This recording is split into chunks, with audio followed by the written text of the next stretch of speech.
গবেষণা কার্যক্রম তার মধ্যে যাদেরকে আমরা ফ্ল্যাগশিপ হিসেবে মনে করি আমাদের তার মধ্যে একটি অন্যতম, এবং এটার মূল উদ্দেশ্য হচ্ছে যে বাংলাদেশের দুর্নীতির ব্যাপকতার গভীরতার একটা পরিমাপ করার চেষ্টা করা, এবং এই জরিপটি 1997 সাল থেকে পরিচালিত হচ্ছে টিআইবি কর্তৃক, এবং এটা কাজ করছেন আমাদের,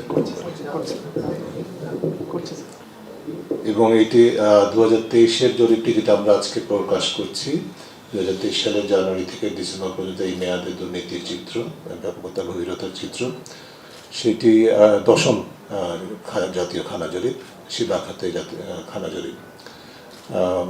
সো এটি একটা আমাদের ধারাবাহিক গবেষণার অংশ। আপনারা জানেন যে বাংলাদেশের দুর্নীতি প্রতিরোধ এবং সুশাসন প্রতিষ্ঠার লক্ষ্যে বিভিন্ন খাত এবং প্রতিষ্ঠান ভিত্তিক গবেষণা করে থাকে টিআইবি, এবং তার একটি অন্যতম এটি। আমি প্রথমে একটি বিষয় বলতে চাই, এটি হচ্ছে যে কোনো ধারণা ভিত্তিক গবেষণা নয়, এটি হচ্ছে সেবা খাতে, বাংলাদেশের সেবা খাতে, বিশেষ করে সরকারি এবং কোনো বেসরকারি সেবা খাতে সেবা নিতে গিয়ে, সেবা গ্রহণ করতে গিয়ে মানুষের যে হয়রানি দুর্নীতির শিকার হতে হয়, ঘুষ লেনদেনের শিকার হতে হয়, সেটি তাদের অভিজ্ঞতা ভিত্তিক জরিপ। এবং আমি একটু ব্যাখ্যা করি, যদি যে যারা উত্তরদাতা তাদেরকে প্রশ্ন করা হয় যে আপনি গত এই বছরে যে মেয়াদের কথা বললাম, এই মেয়াদে এই খাতগুলোতে কোনো সেবা নিয়েছেন কিনা, উদাহরণস্বরূপ স্বাস্থ্য খাতে কোনো সেবা নিয়েছেন কিনা, নিয়ে থাকলে যদি উত্তর হ্যাঁ হয় তাহলে পরবর্তী প্রশ্ন তাকে করা হবে, না হলে সেই প্রশ্ন তাকে করা হবে না। অর্থাৎ আমরা যে বিষয়গুলি তুলে আনার চেষ্টা করি সে মানুষের অভিজ্ঞতা ভিত্তিক জরিপ এটি প্রথম বিষয়। দ্বিতীয় হচ্ছে যে আপনারা জানেন যে ট্রান্সপারেন্সি ইন্টারন্যাশনাল যে প্রতি বছর দুর্নীতির ধারণা সূচক প্রকাশ করে থাকে, তার সাথে এই জরিপের কোনো সম্পর্ক নেই। দুটি কারণে, একটি হচ্ছে যে আমাদেরটি হচ্ছে জাতীয় জরিপ, জাতীয় খানা জরিপ, এবং সেবা খাতে খানা জরিপ। আর ট্রান্সপারেন্সি ইন্টারন্যাশনাল যে সূচক প্রকাশ করে দুর্নীতির ধারণা সূচক, সেটি হচ্ছে যে ধারণার উপর ভিত্তি করে, দুর্নীতির ধারণার উপর ভিত্তি করে, তবে সেটি মূলত উচ্চ পর্যায়ের দুর্নীতি নিয়ে, এবং সেটি হচ্ছে একটা আন্তর্জাতিক জরিপ, বিভিন্ন দেশের তুলনামূলক চিত্র তুলে ধরা হয়। কাজে আমরা যেন কখনো মনে না করি, এটা আমার প্রতি বছর বলতে হয়, তারপরেও অনেকেই ভুল করে থাকেন, সরকার সহ বিভিন্ন অনেক সময় গণমাধ্যম ভুল করে থাকেন, যে আমাদের এই জরিপের তথ্য দুর্নীতির ধারণা সূচকে যায় কিনা। আমি পরিষ্কারভাবে বলছি, এই জরিপের কোনো তথ্য দুর্নীতির ধারণা সূচকের সাথে কোনো সম্পর্ক নেই। এটি একটি বিষয়। দ্বিতীয় বিষয়টি হচ্ছে যে আমরা যেটি একটু বলেছি, সেটা হচ্ছে যে এই জরিপ হচ্ছে যে যেটাকে পেটি করাপশন বলা হয়, মানুষের দৈনন্দিন জীবনে সরাসরি প্রভাব সৃষ্টি করে এইরকম দুর্নীতি।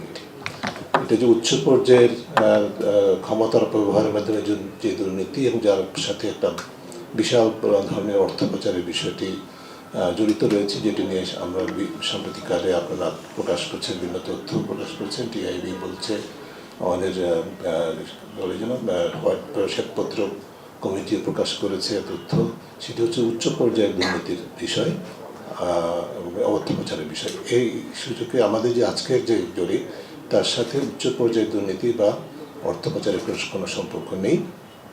এটা হচ্ছে মানুষ মূলত সেবা নিতে গিয়ে যে সেবাগুলো, যেই দুর্নীতির শিকার হন, যার মধ্যে অন্যতম ঘুষ, কিন্তু তার পাশাপাশি দুর্নীতির আরও চিত্র আছে, আরও ইন্ডিকেটার্স বা পরিমাপক আছে, সেগুলোকে বিবেচনায় নিয়ে গবেষণাটি করা হয়, যেটি আমার সহকর্মীগণ পরবর্তীতে আপনাদের সাথে শেয়ার করবেন।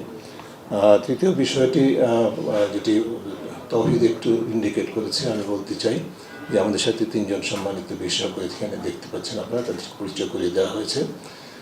তাদের পাশাপাশি আমাদের সাথে আরও যে এক্সপার্ট প্যানেল, প্রতি বছরই জরিপের সময় যে এক্সপার্ট প্যানেল থাকে, আমরা গবেষণা বা জরিপ পদ্ধতির সর্বোচ্চ মানদণ্ড নিশ্চিত করার জন্য, উৎকর্ষ নিশ্চিত করার জন্য তাদের পরামর্শ, তাদের সহায়তা, টেকনিক্যাল সাপোর্ট নিয়ে থাকি। তাদের কাছে আমরা কৃতজ্ঞতা জানাই। আমাদের আজকে উপস্থিত 3 জনের পাশাপাশি আমাদের সাথে আমাদের যে 5 জন ছিলেন প্যানেল, এক্সপার্ট প্যানেল, আমি 6 জন ছিলেন। তাদের নাম আমি তাদের জ্ঞাতার্থে বলছি: অধ্যাপক নিয়াজ আহমেদ, অধ্যাপক সিকান্দার হায়াত খান, অধ্যাপক পি.কে. মতিউর রহমান, অধ্যাপক মোহাম্মদ সোহেব, অধ্যাপক শাহাদাত হোসেন, এবং অধ্যাপক ডক্টর এনামুল হক। সো তাদের পরামর্শ, সহায়তা এবং ধারাবাহিকভাবে আমাদেরকে গাইড করেছেন, সেই কারণে আমরা কৃতজ্ঞতা জানাই, ধন্যবাদ জানাই। আমার সহকর্মী যারা এই গবেষণায় সম্পৃক্ত ছিলেন তাদের সবাইকে কারো কারো নাম তৌহিদ বলেছেন। এর নেতৃত্বে ছিলেন বদিউজ্জামান এবং জানি আমার ডান পাশে আছেন, এবং তার পাশাপাশি শাহজাদা এম আকরাম, মোহাম্মদ নুরে আলম, সাজিদুল ইসলাম, মোহাম্মদ আব্দুল হান্নান, সাকিদার, কাউসার আহমদ, মোহাম্মদ নুরুজ্জামান ফরহান। এদের কথা তৌহিদ বলেছিলেন, আমি আবার রিপিট করলাম। তবে তাদের সাথে বিভিন্ন পর্যায়ে তথ্য উপাত্ত বিশ্লেষণের সাথে সহায়তা করেছেন আমাদের গবেষণা সহকারী কর্মীবৃন্দ, যারা হচ্ছেন সাদিয়া সুলতানা